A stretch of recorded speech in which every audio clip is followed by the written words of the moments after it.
कि आपने एक बार अपने भागवत में आपने ये कहा था कि आज के डेट में जिस औरत की शादी हो जाए, अगर शादी होने के बाद भी वो अपने अगर पति का कहना नहीं मानती, अपने माँ बाप का कहना मानती, तो मैं स्टाम्प पर लिख के दे दूं कि उस पत्नी का घर बस नहीं सकता, उजड़ ही जाएगा। आपने कहा था। सही है जी।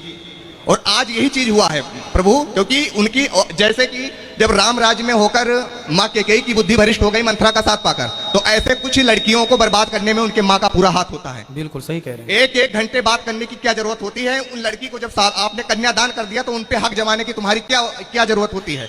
या तो तुम कन्यादान ना करते, और फिर जब कन्यादान कर दिए तो घर में तुम भिंडी, मिर्चे, लहसुन, काला नमक पड़ा, सफेद नमक पड़ा, ये सब करने की एक एक घंटे बातें क्यों करती हो? सही लड़कियों का घर अपना बर्बाद करने के लिए। उस पर भी जब कहो तो कहते हैं कि हम करेंगे बातें, लेकिन अगर तुम कर क्या लोगे मेरा? तो इसमें सबसे बात वही है कि उनमें मंथरा का रूप उनकी मां ले चुकी है, इसलिए उस जगह आज ऐसी स्थिति उनके जगह पे हो चुकी है। कि आपने एक बार अपने भागवत में आपने ये कहा था कि आज के डेट में जिस औरत की शादी हो जाए, अगर शादी होने के बाद भी वो अपने अगर पति का कहना नहीं मानती, अपने माँ बाप का कहना मानती, तो मैं स्टाम्प पर लिख के दे दूं कि उस पत्नी का घर बस नहीं सकता, उजड़ ही जाएगा। आपने कहा था। सही है जी। और आज यही चीज हुआ है प्रभु, क्योंकि उनकी जैसे कि जब राम राज्य में होकर माँ कैकेयी की बुद्धि भ्रष्ट हो गई मंथरा का साथ पाकर, तो ऐसे कुछ लड़कियों को बर्बाद करने में उनके माँ का पूरा हाथ होता है। बिल्कुल सही कह रहे हैं। एक एक घंटे बात करने की क्या जरूरत होती है? उन लड़की को जब आपने कन्यादान कर दिया तो उन पे हक जमाने की तुम्हारी क्या जरूरत होती है? या तो तुम कन्यादान ना करते, और फिर जब कन्यादान कर दिए तो घर में तुम भिंडी, मिर्चे, लहसुन, काला नमक पड़ा, सफेद नमक पड़ा, ये सब करने की एक एक घंटे बातें क्यों करती हो? सही लड़कियों का घर अपना बर्बाद करने के लिए।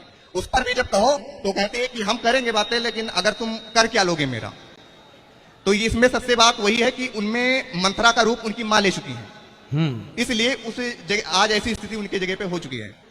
कि आपने एक बार अपने भागवत में आपने ये कहा था कि आज के डेट में जिस औरत की शादी हो जाए, अगर शादी होने के बाद भी वो अपने अगर पति का कहना नहीं मानती, अपने माँ बाप का कहना मानती, तो मैं स्टाम्प पर लिख के दे दूं कि उस पत्नी का घर बस नहीं सकता, उजड़ ही जाएगा। आपने कहा था। सही है जी।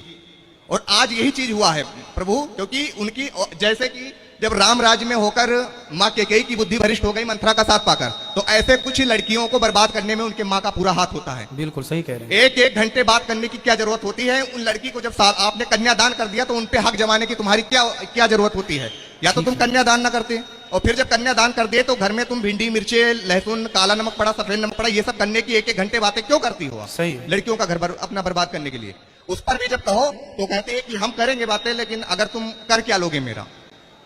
तो इसमें सबसे बात वही है कि उनमें मंथरा का रूप उनकी मां ले चुकी है, इसलिए उस जगह आज ऐसी स्थिति उनके जगह पे हो चुकी है।